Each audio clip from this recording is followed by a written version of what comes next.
Twelfth. Bihar board class twelfth परीक्षा 2025। Bihar board class twelfth परीक्षा 2025। Twelfth Hindi का 2025 में आने वाले प्रश्न। हिंदी का 2025 में आने वाले प्रश्न जो कि वीवीआई सब्जेक्टिव प्रश्न, जो कि इसमें से बहुत सारे लड़ने वाले प्रश्न, जो कि इसमें से 10 प्रश्न है, तो जो कि इसमें से 2 से 3 प्रश्न लड़ ही जाएंगे। तो 2-3 प्रश्न लड़ते हैं तो आपके लिए बहुत ही लाभदायक होगा। तो चलिए प्रश्न नंबर 1 की ओर बढ़ते हैं। प्रश्न नंबर 1 की ओर। प्रश्न नंबर 1।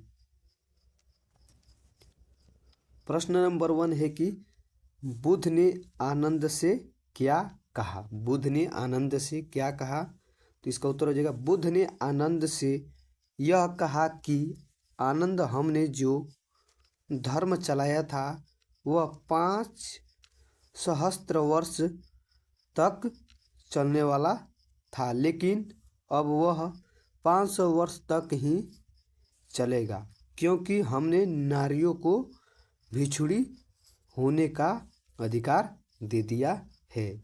5 सहस्त्र वर्ष तक चलने वाला था, लेकिन अब वह 500 वर्ष तक ही चलेगा, क्योंकि हमने नारियों को भिक्षुणी होने का अधिकार दे दिया है।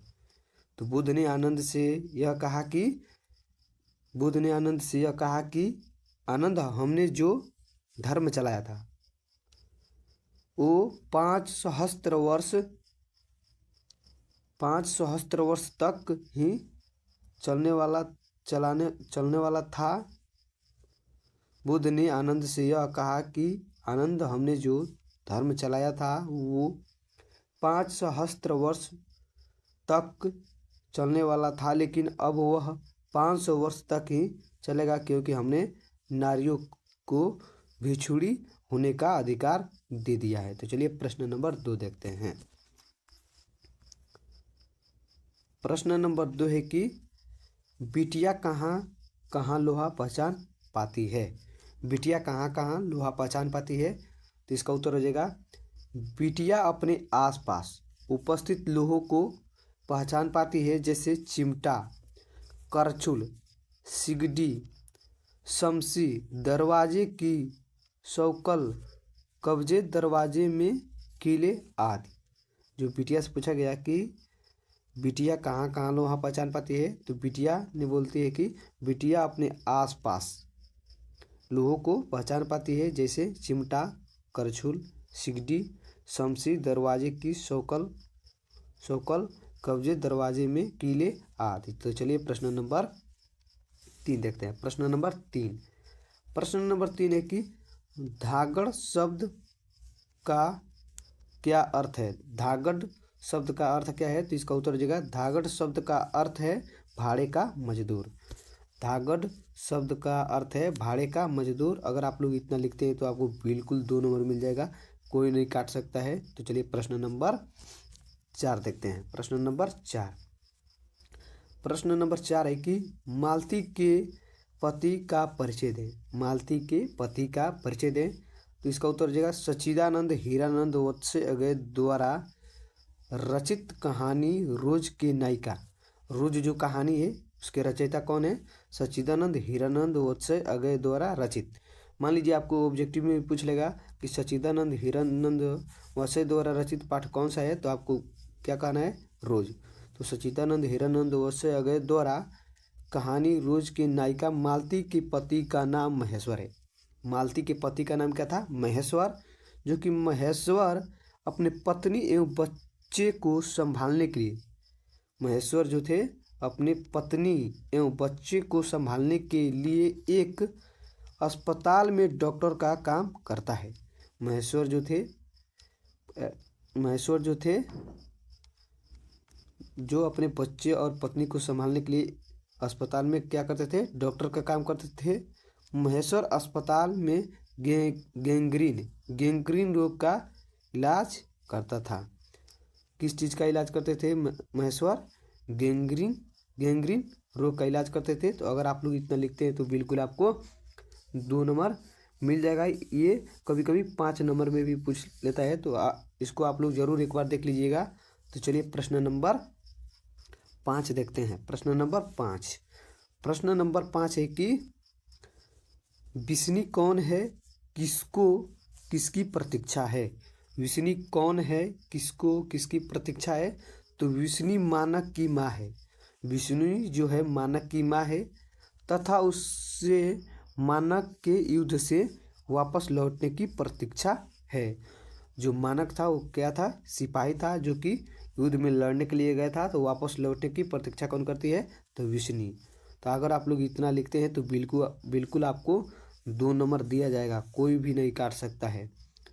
तो चलिए प्रश्न नंबर 6 देखते हैं। प्रश्न नंबर 6, प्रश्न नंबर 6 है कि कवि कवित्री का खिलौना क्या है। कवित्री का खिलौना क्या है, तो इसका उत्तर हो जाएगा कवित्री का खिलौना उसका पुत्र है। कवित्री का खिलौना उसका पुत्र है।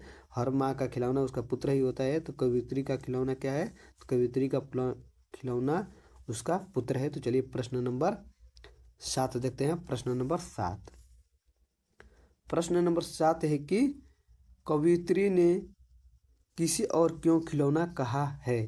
कवित्री ने किसे और क्यों खिलौना कहा है, तो इसका उत्तर हो जाएगा कवित्री ने पुत्र को खिलौना कहा है क्योंकि वह उससे मन बहलाती है। कवित्री ने अपने पुत्र को ही खिलौना कहा है क्योंकि उससे वह मन बहलाती है। तो अगर आप लोग इतना लिखते हैं तो बिल्कुल आपको 2 नंबर मिल जाएगा, क्योंकि ये बहुत बार पूछा गया है। तो चलिए प्रश्न नंबर 8 देखते हैं। प्रश्न नंबर 8 है कि गाय किस ओर दौड़ पड़ी। गाय किस ओर दौड़ पड़ी, तो इसका उत्तर हो जाएगा गाय ने अपने बछड़े की ओर दौड़ पड़ी। 9 देखते हैं। प्रश्न नंबर 9, प्रश्न नंबर 9 है कि बिटिया से क्या सवाल किया गया। बिटिया से सवाल क्या किया गया, बिटिया से सवाल किया गया है कि कहाँ कहाँ लोहा है।